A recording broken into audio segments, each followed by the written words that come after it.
And away we go. As I'm recording this, it's blistering cold right now, and thankfully, this is going to be the coldest this year's going to get. As long as we don't talk about December of 2026. Otherwise, the temperatures, as of this recording, is going to get warmer from there. But with that out of the way, let's enter the newscape to see whatever's going on in this world. Something like that. Man United interim candidates include Ole Gunnar Solskjaer and Michael Carrick, AP source says. On Tuesday, Manchester United approached Ole Gunnar Solskjaer and Michael Carrick about interim roles until the end of the season following Ruben Amorim's dismissal on Monday. After 14 months at the club, Ruben Amorim's dismissal on Monday opened a short-term recruitment drive as Manchester United seeks its seventh permanent manager since Sir Alex Ferguson's 2013 retirement. Planning a long-term appointment in the summer, Manchester United placed under coach Darren Fletcher in temporary charge for Wednesday's trip to Burnley and Sunday's FA Cup tie against Brighton and Hove Albion, while Ruud van Nistelrooy and Michael Carrick remain under consideration. With a long-term appointment planned for the summer, Manchester United believes the change will boost its chances of rising up the standings while securing Champions League qualification. Ole Gunnar Solskjaer, who managed Manchester United between 2018 and 2021, retains the strongest managerial pedigree, but would be a surprising interim pick after more than 4 years away. Waiting until summer could open options like Oliver Glasner, Marco Silva, and Roberto De Zerbi. Okay, so Ole back up the wheel, it seems like. And whilst I don't talk about soccer football often in these podcast episodes, I do have a lot to say on this particularly. Now, of course, not a lot of listeners know about soccer football, and if they do, they may not know much about Manchester United, unless they're fans of the club, which is understandable. The moment when I've seen Ruben Amorim entered Manchester United as the new manager, there was so much spin on by the media saying that he is the next Sir Alex Ferguson. He was going to bring back the glory days that Manchester United had back when Sir Alex Ferguson was their manager. And whilst a lot of soccer football fans will say that Sir Alex Ferguson is one of the goats of football in terms of being a manager, and especially in recent years after Sir Alex Ferguson retired in 2013, and every other manager, whilst a few had won a few titles, it certainly never came close to the success Sir Alex Ferguson had. In most cases, with every other manager post Ferguson, did not end well. There was spatting, not spitting, but lots of spats from within the club by its players, maybe the coaching staff, but mostly the players. Well, most fans would argue are to blame for the state that Manchester United are at. Otherwise, they would likely go towards the manager for making decisions on tactics, the philosophy, and the decisions of which player gets on the pitch and who gets to sit on the bench. Yet, until now, not many fans were blaming both Manchester United's board of directors, or the Manchester United board, as well as the Glazer family, who are, depending how you describe it, are part Manchester United owners. They had full ownership of the club since 2003, somewhere between 2003 to 2005, when such a takeover by the Glazer family was completed, and since then they've had most of the say about how Manchester United is operated, and this was during Sir Alex Ferguson's later years as Manchester United manager, which, Manchester United has still been very successful under Sir Alex Ferguson as the manager, but since Sir Alex Ferguson retired, with the Glazer family still being present at Manchester United's Old Trafford Stadium, it, a lot of stuff went downhill from there. Year after year, season after season, a lot of fans question, could it get any worse than this? And the answer is yes. Yes, it can. And I think the problem with Manchester United is ever since Ferguson left is that there isn't much long-term plan. The board just gets whatever players or managers they believe is just going to fix the problem. But even it does fix the problem, it doesn't last long. They don't think about other problems along down the line. Not just that's out of their control, but even if they can fix something that is easy to fix, I think whilst the success of Manchester United has been all part thanks to Matt, so all thanks to Bubsy and Ferguson as the managers that have really made not just helped Manchester United become one of the most successful soccer football clubs in England, but also across Europe. And especially with the success of Manchester United since Sir Alex Ferguson, it has helped Manchester United become one of the biggest global soccer football clubs with one of the largest international fan bases. Of course, other English soccer football clubs have very big fan bases like Chelsea, Arsenal, Everton, Tottenham, perhaps. I would also say Manchester City, although people would argue that most of them are glory hunters. As the Manchester United fan, I would argue that not all Manchester City fans are glory hunters or only supporting Manchester City because of the oil money that since 2008 was under Abu Dhabi ownership. I actually know a few people I went to college with, and even high school, that actually supported Manchester City even before the oil money came along. So that's just my point. But there was a time Manchester City did not have as much money, investments, or even the scouting network that they have today. But anyway, so back to Manchester United. Interim manager Ole Gunnar Solskjaer. He was one of the few managers that actually came in also as a caretaker, but eventually became a permanent manager between 2018 up until 2021. And you know what? He did pretty well. But the thing is, whilst people now are saying that Ole Gunnar Solskjaer has done very well as Manchester United manager since Sir Alex Ferguson retired, at the time he was still the manager up until 2021, there were a handful of Manchester United fans that were going at him because as a club as big as Manchester United, the fans expect so much from not just the players, but the coaching staff to deliver on results, to win game after game, and to win title after title. Not knowing that other clubs in the English Premier League also has as much money, as much scouting networks and investment as Manchester United. In most cases, those clubs actually spend the money well. Manchester United, as being a big name club, they believe that they can spend as much money as they want to get big statement signings, which I can't argue. I don't blame them for going such a route. I would argue that getting so little signings, mainly being big statements, although will make a difference, it's not enough. In my opinion, it's not enough.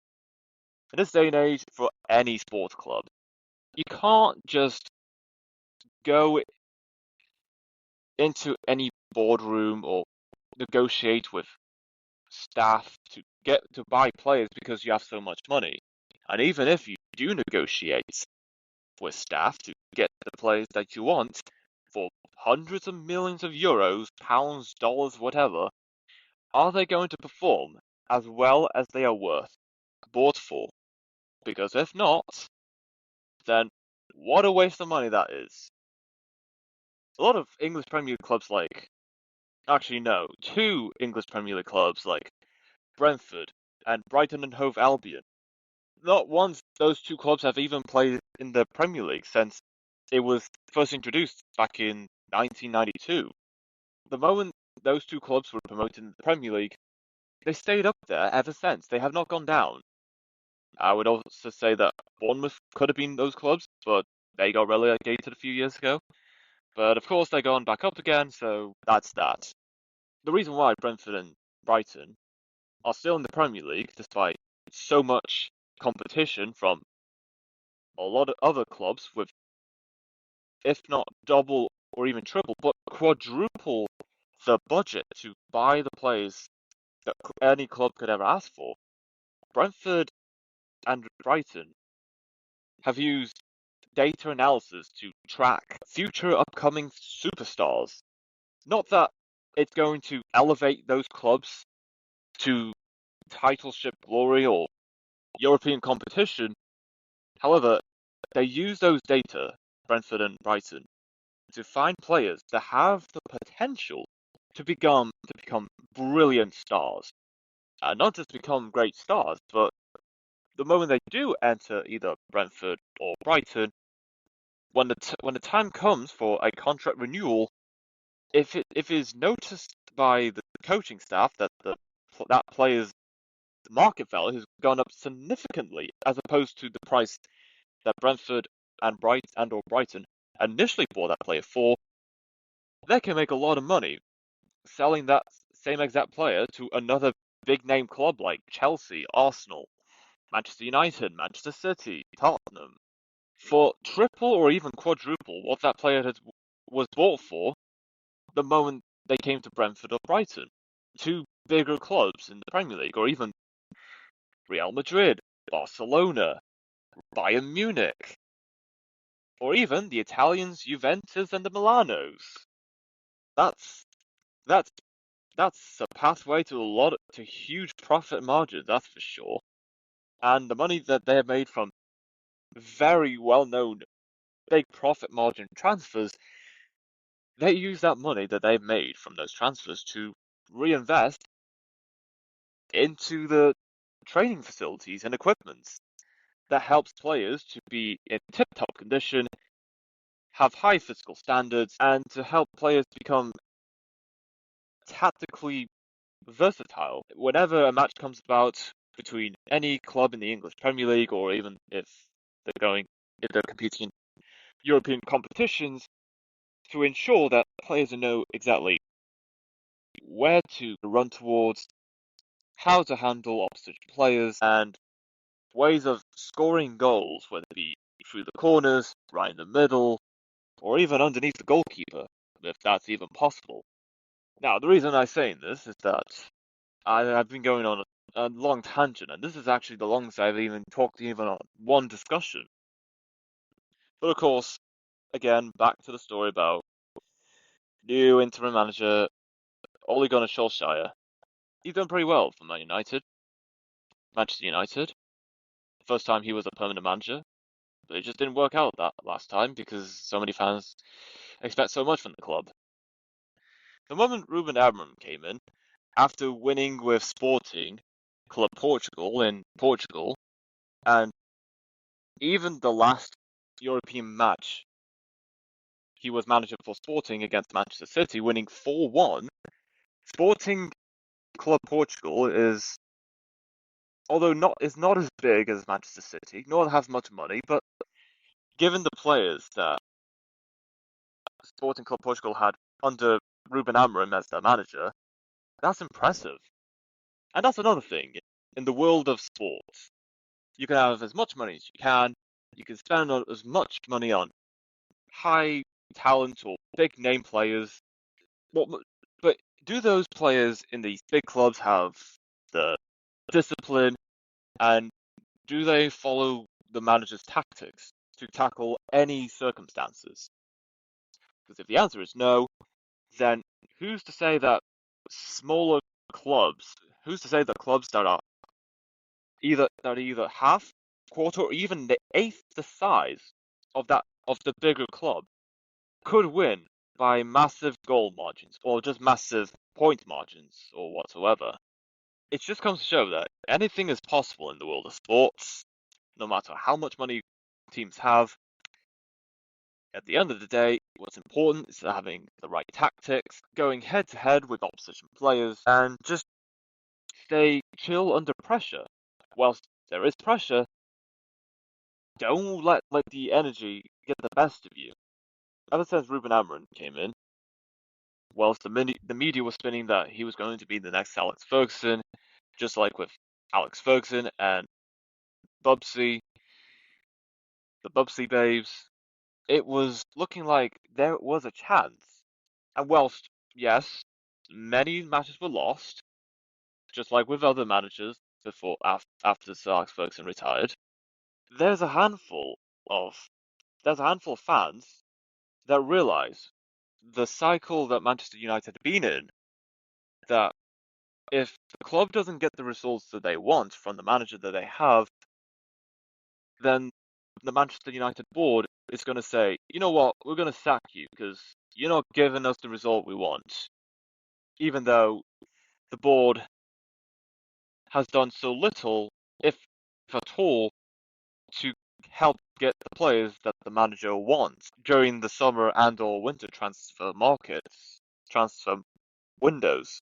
And even if the board does get some players that each of the previous managers had asked for, that they believe will benefit the club with the tactics that the manager has thought in their head to compete in every match day, Manchester United is having this mindset that because they have so much money, they have an international fan base, they can spend as much money as they like on just a few players, costing close to £100 million, which is not very good business in my opinion. Most clubs pay not even close to £10 million, and they get so many players. Most English Premier League clubs get about 5 players each transfer window. That's the minimum. You don't see any Premier League club getting less than 5 players in every transfer window, most of which get no less than 7. Whilst Manchester United, every transfer window, on average, they get about roughly 3. Maybe less, maybe more, but at least close to 3, guaranteed. And even before Ruben Amorim did get the sack, there were still a handful of Manchester United fans looking at how many managers were sacked previously after being so impatient to get the results the club wants to achieve the previous glory days back under Sir Alex Ferguson. I mean, they're just impatient. There's got to be hope. There has to be trust in the process. Arsenal fans trust the process with Mikel Arteta, and look how well he's doing. He may not have won many titles, but Arsenal came second 3 seasons in a row. They may not have won the Premier League, but the fact they came close to winning it 3 seasons in a row, that's incredible. And I'd say the same with Newcastle back in the 90s. Even though they haven't won the Premier League in the 90s, the fact they came so close during the years at Manchester United were at their peak. Manchester United had to win the title. That's great for Newcastle back in the 90s. That's just how great of a club they were then, as they are now. Even though as of this recording, Newcastle aren't doing so well. Previous seasons, they've done very well and done, especially in European competitions, since they haven't competed in Europe for quite a while. But anyway, tracking to and also back to Arsenal. Arsenal fans trust in Mikel Arteta, even though they haven't win many titles. But since they came second 3 seasons in a row, that's incredible. I can't remember the last time any club has gotten second 3 seasons in a row. That's like guaranteed Champions League qualification every time. But with Manchester United, I think the board mostly are just impatient with getting results, and of course the fans are also impatient with losing or drawing every other match, not winning enough to get European football qualification. What the heck, man? Why did you get rid of Ruben Amorim? I was kind of liking the lad. In fact, he saw me so much potential in me and such. Okay, maybe not. Okay, that's giving too much credit to Amorim, but when Ruben Amorim came in, he did make a difference as much as other managers, like especially with Solskjaer and Jose Mourinho. The system Ruben Amorim had when he was at Sporting Club Portugal, which helped that club win back-to-back domestic league titles and or domestic cup titles, and do well in European competitions. It has been years, maybe a decade or two, since Sporting Club Portugal had even won a title in Portugal's top flight. That's how big of a deal it is. The difference that Ruben Amorim made for Sporting Club, and he applied the same philosophy, tactics, and I don't know what else to say. But everything, all of the work he has done at Sporting Club, he'd applied all of that when he was a manager at Manchester United. And whilst things have been shaky at first, things were on the up.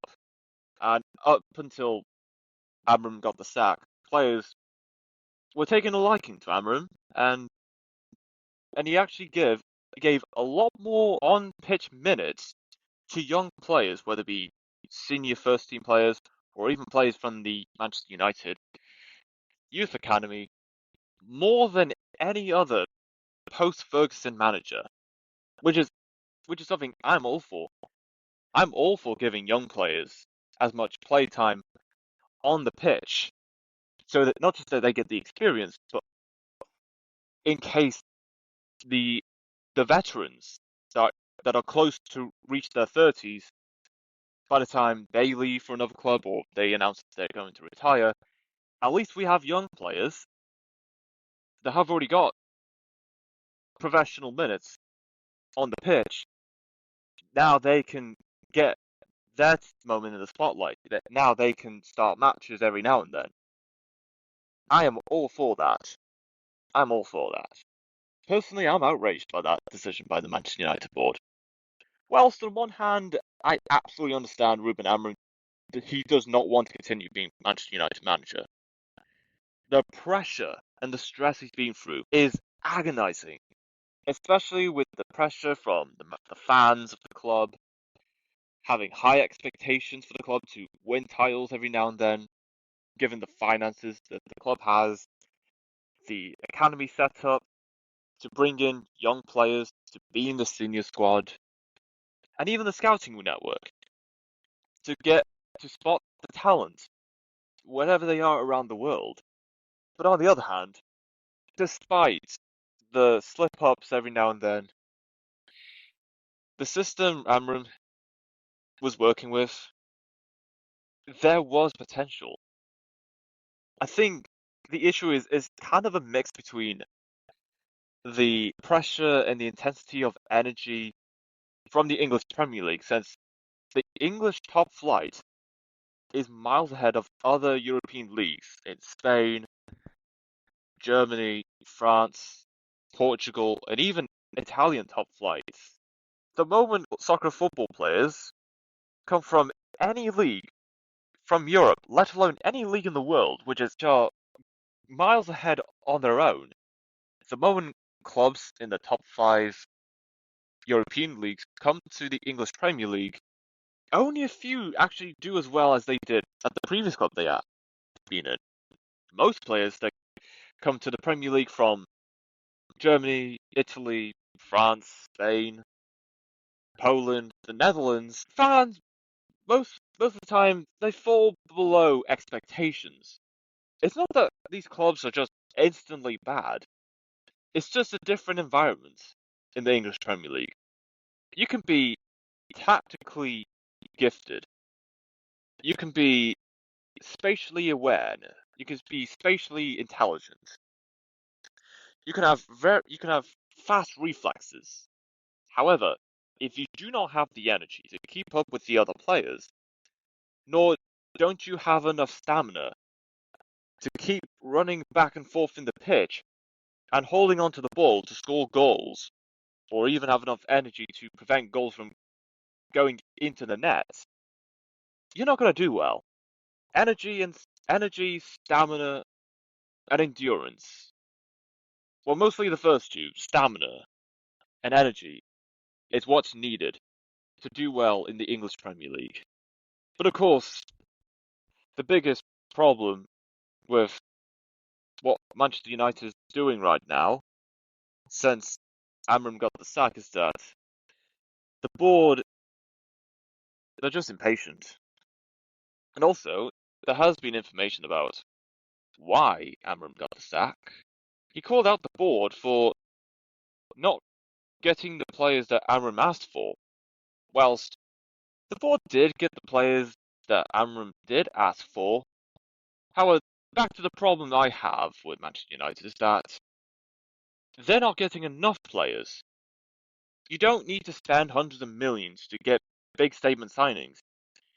You just need to have the money to buy enough players. Get at least 5 each transfer window. That's what a lot of clubs are doing. I don't know why Manchester United is any different with that. And even if it's like with a budget of £200 million, you only manage to get 7 players that are worth £10 million each. I think that's enough for me. So long as those players that come in, they understand the environment, they get onto the training ground, and they prepare for whatever match is coming up, and they could do that, and they perform to the best of their ability. That's enough. Of course, as for a club as big as Manchester United, we have to win a handful of games, especially against clubs that have a somewhat of a chance of going down to the English Championship. That's my issue. Not getting enough players. And if there are players coming to Manchester United, it's a merry-go-round of getting new managers every season or two and having to adapt to the tactics of the new manager. It's just so much work for the players to just change their way of playing just because a new guy comes about and say, okay, I'm the new manager now, this is how we're going to do, these are the tactics, this is what you do if you get possession of the ball, and whenever these players get you in this part of the pitch, you do that. It's just a lot for players to just get around new tactics every now and then and try to adapt to changes not just with new managers, but also adapt to changes in playing styles from other clubs. Because even other clubs sack their old manager, gets a new one, and the new manager would bring in completely new tactics different to the previous manager of that club. So even if a club has kept a manager for at least a decade, those players will have to adapt to the new playing styles of other clubs. Because you never know what weaknesses different soccer football clubs will have against particular clubs that play in a particular style that's attack heavy, defense heavy, more possession based, high intensity, or they every now and then try to pull the offside trap so they can get a free kick, and if that free kick results in a goal, well, way to seize the opportunity. And again, out of all the episodes I've recorded, this is the longest I've ever discussed on any topic. Now, I hope could talk I could talk more extensively on this. However, since I talk so much about what goes on in the world and the geographical stuff that comes about, there isn't much for me to discuss about, even though You never know how many people regularly listen to these podcast episodes. So yeah, so that's my take on Manchester United, the new appointments, Amorim getting the sack. I don't blame him for wanting to leave. It's a lot of stress for him, as it is for the players trying to win every other game. However, for the decision by the Manchester United board to get rid of Amorim, despite him refusing to leave, even though he is absolutely frustrated and tired of whatever he's been getting from the fans and even the board at times, it's a stupid decision. And again, the players, they don't mind Amorim. They actually grown a liking to him. They have trust in Amorim's system, even when pundits are saying, why are you being so stubborn? Why don't you change to this or change that? Whilst Amorim's going to argue, well, that system that you say you're telling me to change is what won me the Portuguese top flight title in 20 so years. That's the argument Amorim would likely make. And also, before Amorim came in, a lot of Man United players would frequently get injured. So many players injured, and they're off for so many months. And we're left with players that would always be on the bench to start games, or even possibly get youth players that aren't at the physical capability to be at a professional senior setting, having to start games because the senior players that usually start games, they're out injured. They won't be back for a few months. We need someone else in the Man United payroll to take over to start in that position for the next few games. When Amram came in, he brought his own staff, which had specialized in understanding physical capabilities and ways to prevent players from being so injury prone. I think since Amram came in, I've heard so little about players being injured. Well, there have been players that have been injured. I believe it was like on average 2, 3 players that are out due to injury. It's not gone any higher than that since Amram was manager of Manchester United. That's it. In my opinion, that's very impressive in my lifetime. And whichever Manchester United manager comes in next, I don't think we're going to see such a record like that again. I hope a record like that happens again, along with giving more minutes for the young players. It's impossible. It's near impossible to have players at such a high, strong standard to ensure that they are physically fit and they're able to give it their all on the next few matches in the English Premier League, the UEFA Champions League, FA Cup, Carabao Cup, and other international friendlies during the off-season, like what American sports fans call it. Again, I'm still furious at the sacking of Amorim.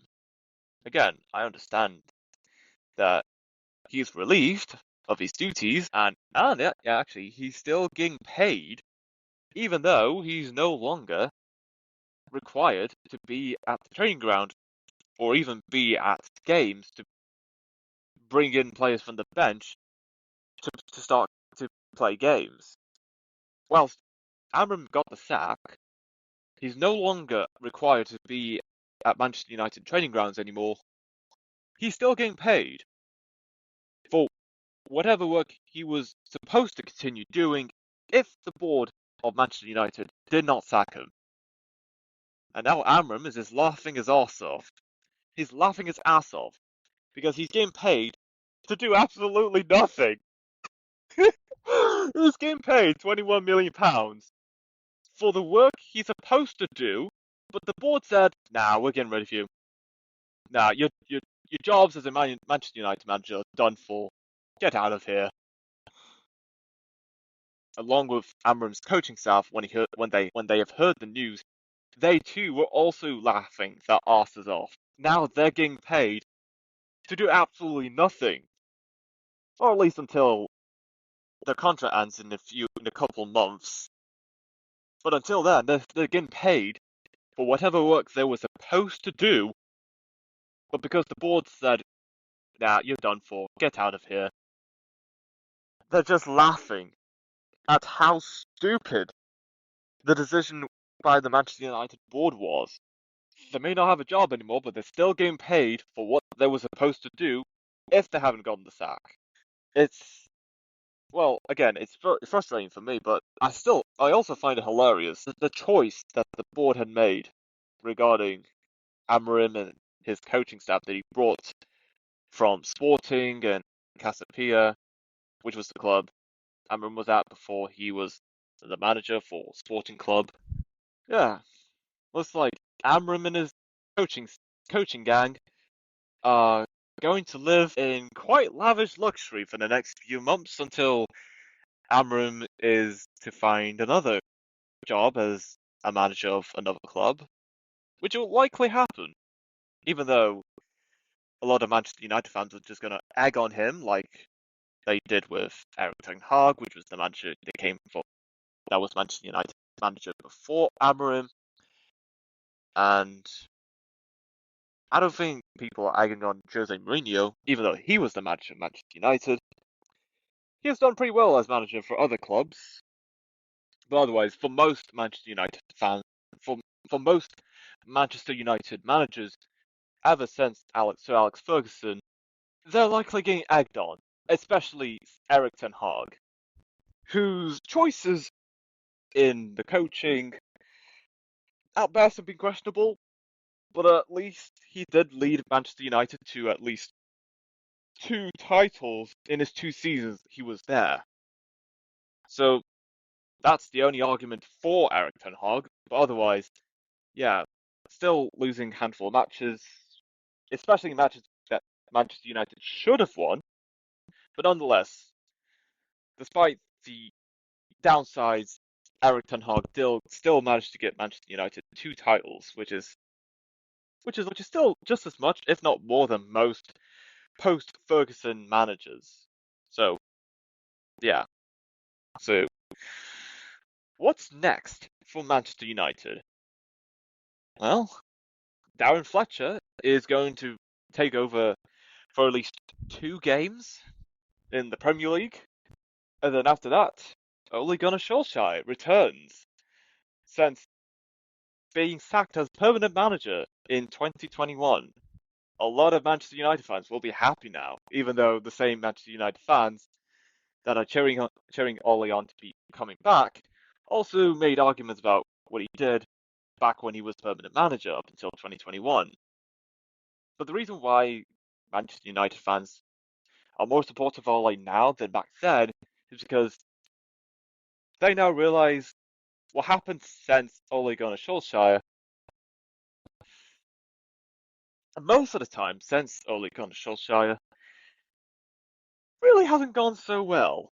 So now knowing the mistakes that was made by the board and the opinions of Manchester United fans about the change in managers, I think something's going to be different around here now. It's going to be a lot different with Manchester United. It's still not looking good. It's still going to be a dumpster fire, that's for sure, guaranteed. However, surely enough, a handful of Manchester United fans are now starting to realise, not all of them, but a lot of them are starting to realise that we cannot just change managers whenever we feel like it. Surely they haven't paid attention to what happened with Watford every few months they change managers so frequently.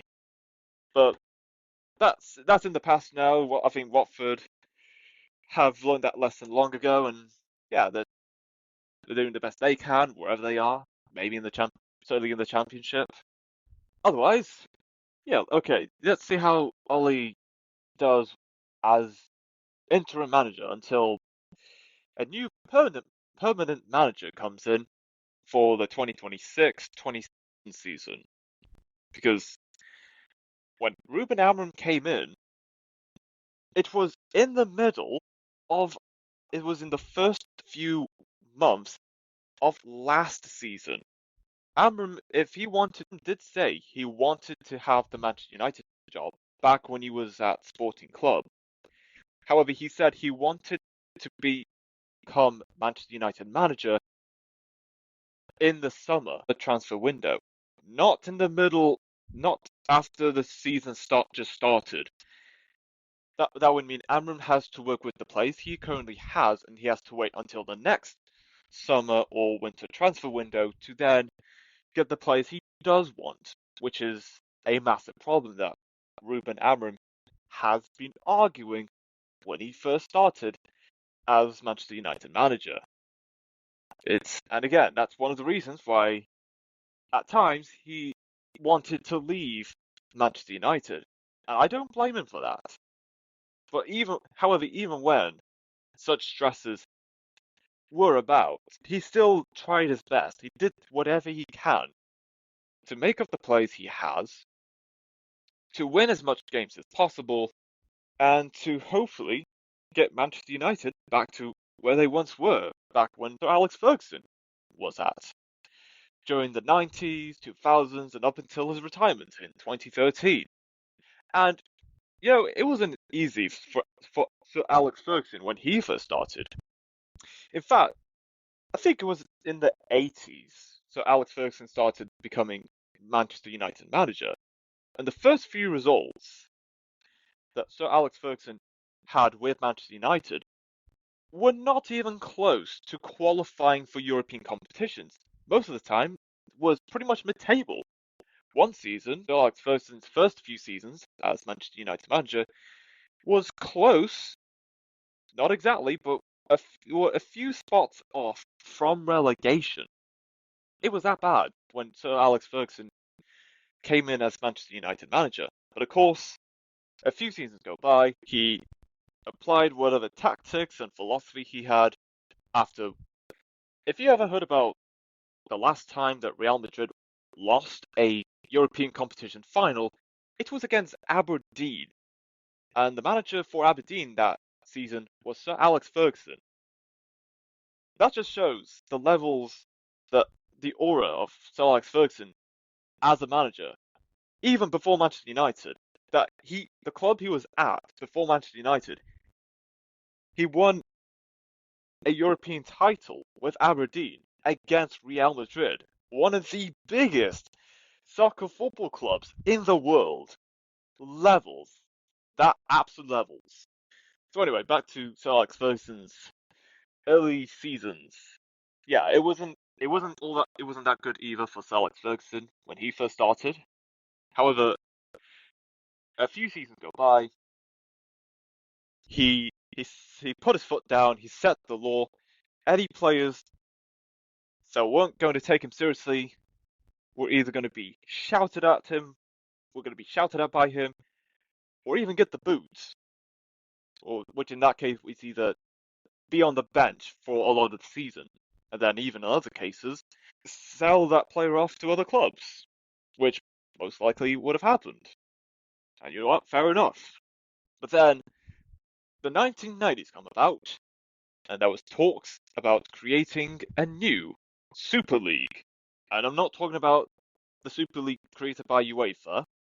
I'm talking about a new particular top flight division that is driven by revenue created from advertisements. Because before the 1990s, most European, most soccer football leagues, they were primarily the majority of the revenues that soccer football clubs were relying on was matchday ticket sales, profits made from merchandise sales. I don't recall a time before the 1990s where soccer football clubs made so much money from broadcasting, commentary deals, or any other negotiation. I think the English Premier League, as it stands today, was the pioneers for what soccer football leagues would eventually become, which is not just top flight football leagues that aims to get so much coverage and broadcast matches to people all across the world, but is to make as much money as possible from that as they go. and distribute all that money to the clubs competing in those leagues. And that's what's helped so many soccer football clubs for the last few decades. And for any reason, if soccer football clubs were to be relegated from their top flight division, then the amount of money that club will make from broadcast deals is going to be significantly less than last season. Relegation after relegation, the amount of revenue made from broadcasting for that club gets smaller and smaller to the point you're not making enough money to buy the best players that are available, nor there is enough money to maintain the stadium which matches are played for the home team of that soccer football club. So yeah, and I think ever since the English Premier League was first introduced, their first inaugural season, it was from that point on. So Alex Ferguson did the impossible, which no one thought was even possible, given previous seasons before, when he first became Manchester United manager, where most of the time he finished close to mid-table, which was to win the inaugural English Premier League season. And ever since then, he had never finished outside the top three. Not once. Ever since the English Premier League was first formed, Sir Alex Ferguson with Manchester United had never finished outside the top three. That's incredible. And then the rest from there was history. Look it up yourselves, you'll be impressed. So, yeah, it wasn't easy for Sir Alex Ferguson either, when he first started as Manchester United manager. But of course, given what Sir Alex Ferguson did for Manchester United, it's mostly not the reason, but mostly part of the reason why Manchester United is one of the biggest soccer football clubs in the world, with its international fan base.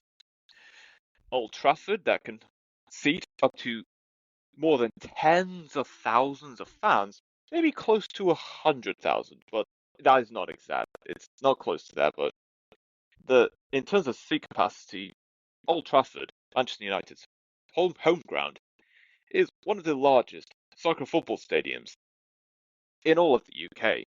Well, if you exclude stadiums like Wembley, Principality Stadium in Wales, Wembley in England, and Hampton Park, and I'm not sure what the biggest stadium in Northern Ireland is, but excluding stadiums where the UK home nation's national football teams play, Old Trafford is the largest stadium in all of the UK that is not used as the home base for the UK's soccer football national teams of England, Wales, Scotland, and Northern Ireland. So yeah, it's quite incredible.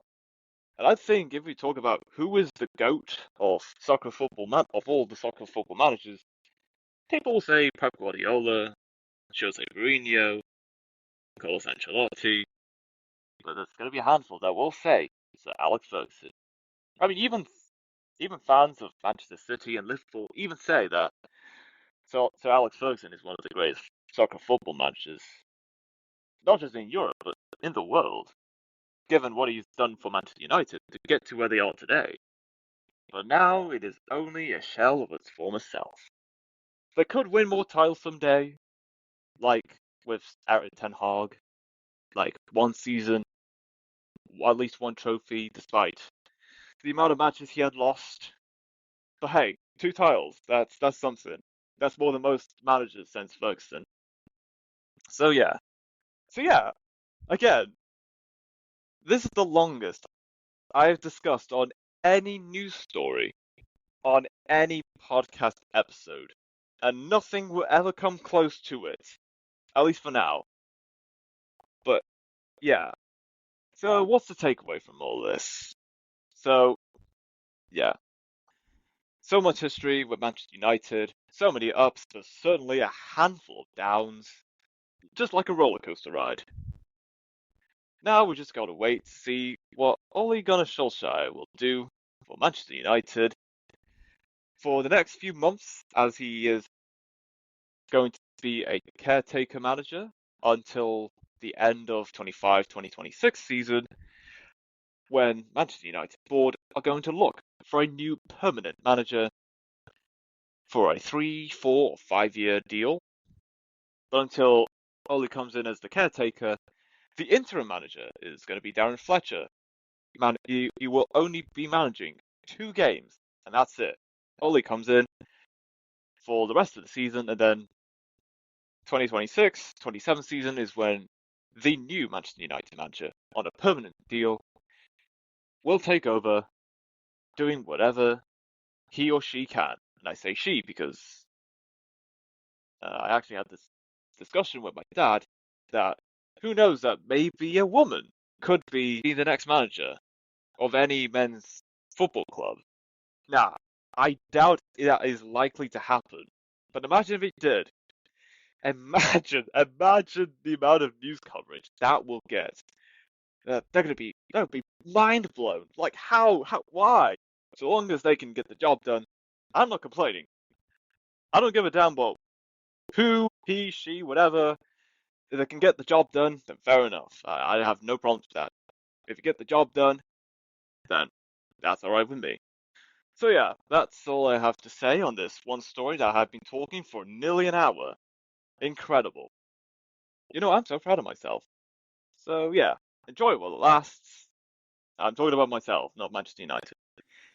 Uh, this Let's just see what happens next with Manchester United with Darren Fletcher for 2 matches, then Ole Gunnar Solskjaer for the rest of the season, and then whoever the new permanent manager will be onwards from 2026 to 2027 season. And yes, that is it for the episode, and so much to come.